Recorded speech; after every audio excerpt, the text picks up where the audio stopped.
Morning. আর এই দেখো আজকে বানাবো ঢেঁড়সের তরকারি আর সাথে করলা ছিল। তো ওই দেখতে পাচ্ছেন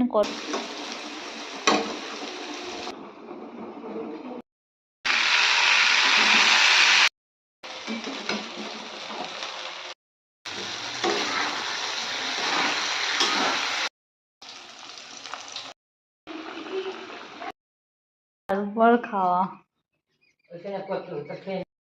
প্রথম পাতে করলা ভাজা আর খাওয়াটা মজাটাই বেশ আলাদা, তাই না? সকালবেলা কাজের চাপে শাকগুলো আর বেছে ভালো করে পরিষ্কারই করা হয় না, আর শাক একটু বেছে বুঝে না পরিষ্কার করলে খেতেও ভালো লাগে না। আর এটা কি শাক বলুন তো বন্ধুরা? এটা হলো কলমি শাক। এটা একদম দেশি, যেগুলো মাঠে এই সময় বৃষ্টি যেহেতু পড়ছে আর এই সময় ছোট ছোট কচি কচি শাক গজা, আর এটা হলো কলমি শাক। তো সকাল সকাল চলে এসেছি, দেখতেই পাচ্ছেন একতলা ঢেঁড়স আর সাথে ছোট্ট ছোট্ট উচ্ছে নিয়ে। তো আজকে বানাবো ঢেঁড়স পোস্ত আলু দিয়ে, আর এটা তো আগের দিনে কেটে রেখেছিলাম কলমি শাকটা। আর সাথে হবে উচ্ছে ভাজা, আর সাথে মুগের ডাল, মাছের ঝাল আর আমের চাটনি। তো কোথাও যাবেন না, ব্লগটি দেখতে থাকুন। আর এই দেখুন সকালবেলায় আমি চলে এসেছি একদম কাটাকুটি করতে। আর আজকে এখন ঠাকুমা নেই, তো অন্যদিন ঠাকুমাই কেটে দেয়, আর আজকে আমাকেই কাটতে হচ্ছে সকাল সকাল।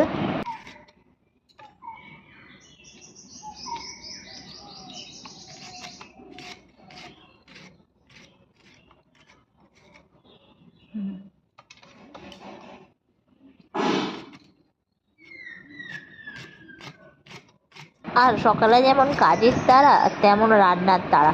আর এই যে ছোট ছোট উচ্ছে একদম ছোট্ট ছোট্ট, কাটতে একদম বিরক্ত। এর থেকে বাবা করলাই ভালো, তাড়াতাড়ি হরর করে কেটে নিলাম, কেটে নিয়ে একদম স্যাট করে ভেজে নিলাম। আর এই দেখুন ছোটো ছোটো করে কাটতে প্রচুর বিরক্ত। আর সাথে রয়েছে এই যে ঢেঁড়স, তো ঢেঁড়সটা করবো আলু আর পোস্ত দিয়ে। আজকে বাটার অভাবে আবার গোটা পোস্তই ছড়িয়ে দেবো। আমার আবার ঢেঁড়স দেখলে একটা কথাই মনে পড়ে, ছোটোবেলায় বড়রা বলতো না, তুই তো কিছু পারিস না, তুই হচ্ছিস একটা ঢেঁড়স আসতো। আর আমার এত রাগ ধরতো, তখন ভাবতাম যে বাবা আমি কিছু পারি না, আমি একটা আস্ত ঢেঁড়স। ঢেঁড়স তো গাছে হয়, আমি আবার কী করে ঢেঁড়স হলাম? তো যাকে সেসব কথা বাদ দেওয়া যাক। আর এই দেখুন একটা একটা করে ঢেঁড়স কাটতে বেশ ভালোই টাইম লাগছে। তো ইতিমধ্যে ঢেঁড়সগুলো আমি কেটে উদ্ধার করে নিলাম। আর আলু তো আগেই কেটে নিয়েছিলাম, কেটে আমি ওটাকে সিদ্ধ করতে দিয়ে দিচ্ছি। একটা একটা করে কাটছি আর একটু একটু করে রান্না। দেখতেই পাচ্ছেন একদম সকালে প্রচণ্ড কাজের তারাই তো থাকে। কথা বলতে বলতে আমি চলে এলাম রান্নাঘরে। দেখতেই পেলেন আমি কলমি শাকটা সিদ্ধ করতে দিয়ে দিয়েছি, সাথে আলুটাও সিদ্ধ করতে দিয়ে দিয়েছি। আর এখানে আজকে তো একেবারে সবজির মেলা বসে গেছে, মানে